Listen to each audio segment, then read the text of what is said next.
The fight for various organizations against expropriation of land without compensation continues. Business organization Sakeliga will host a summit to discuss the latest developments. It will be the second summit this year for organizations opposed to amending the constitution. Political parties and lobby groups, including the DA, COPE and AfriForum, will be part of the summit. Earlier today, AfriForum lost a court bid to interdict the adoption of the Constitutional Review Committee's first report into land expropriation without compensation.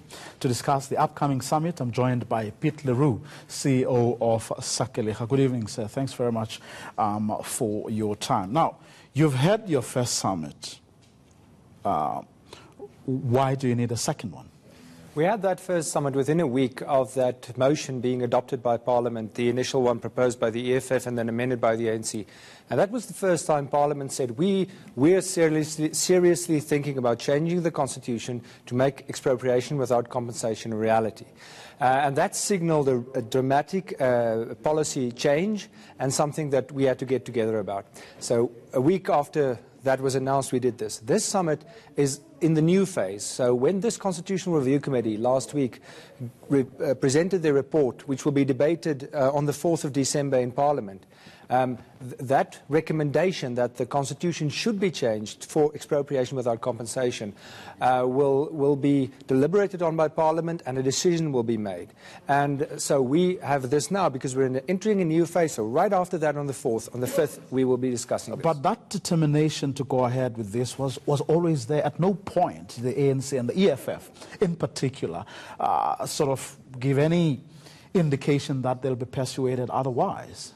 Well, that is terrible because the whole idea was that a public consultation process such as we had should have been conducted in good faith.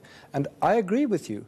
I think it was not clear at all. Actually, looking back at this, it's quite clear that the EFF and the ANC has always been set that they want to amend the Constitution for expropriation without compensation. Yes, but also listening to, the submissions that were made, the oral representations and so on. There too, there was a great deal of convergence from many people there with what the ANC and the EFF had said. Yes. So it shouldn't or should not have come as a surprise, and that's really my point. It's not a surprise, but there are new developments. We're entering a new phase. Well, Parliament's going to decide. So we on Tuesday next week, Parliament will debate this. And in a public process such as this, an important matter of policy, it is important to approach it in good faith. And this is what these organizations opposed to this amendment has done. Remember, these organizations are all independent. Will be 14 organizations at least next week. They're all independent, they all have their views. So it's important from time to time to get together, consider what has happened, consider what Parliament has deliberated on, and then discuss that. So that's the idea next week. And I think that's a very responsible way of approaching an important matter such as this. You don't think there would perhaps have been value in getting not only people who share your viewpoint on this matter, that perhaps you probably stood to gain more by inviting people who may be diametrically opposed to what you stand for? There's definitely a place for that. The whole constitutional review process was such a forum where all the different opinions could be heard. Now, like you said, unfortunately, this wasn't conducted in good faith because No, I didn't say it wasn't conducted in good faith. I was just saying from where I sit, nothing has changed from the time this idea came about.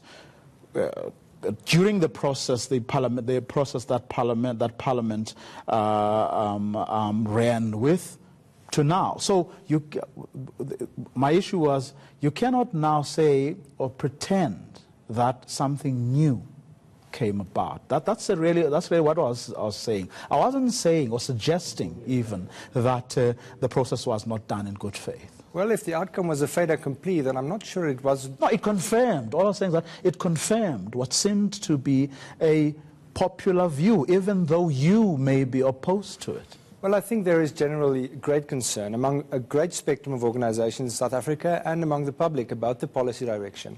And the purpose of getting together from time to time is to discuss if the considerations are still relevant. So what we will be discussing next week is we will review a year of what had happened. We will be considering whether the Constitutional Review Committee did what was proper. We will be considering, we will soundboard off each other what our various positions are. Like I said, there are a range of political parties and organizations and lobby groups going to attend.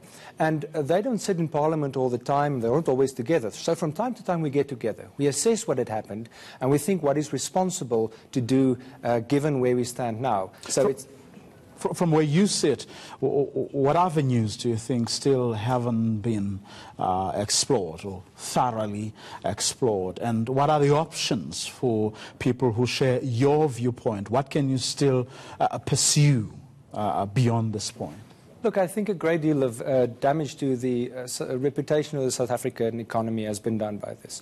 We've seen politicians go from the extremities of BLF and EFF, more moderate sort of pro-expropriation talk by the ANC. That has resounded internationally. So that's still... But that's the effect or possible impact. I'm talking about what you believe can still be done at this late stage. You know, is there something that you still think that as the group that will be meeting at that summit, it's something you can still pursue, which can still perhaps change the minds of Parliament or whoever?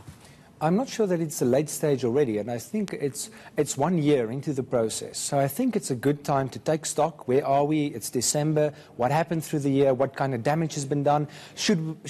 And like I said, these organizations attending are independent organizations. So it's important to soundboard off each other. How do these organizations interpret it? What are their various plans? Some might want to increase the international pressure. Some might want to increase lobbying with local politicians. Some might want to start new public participation processes. Some might want to do legal action. There are a range of options. And so the idea is for these organizations to get together, say what they think, soundboard it, and use those in formulating their various positions for 2019. Okay, that's where we're going to leave it. Thank you very much for coming through. Piet Leroux, who is the CEO of Sakeliga.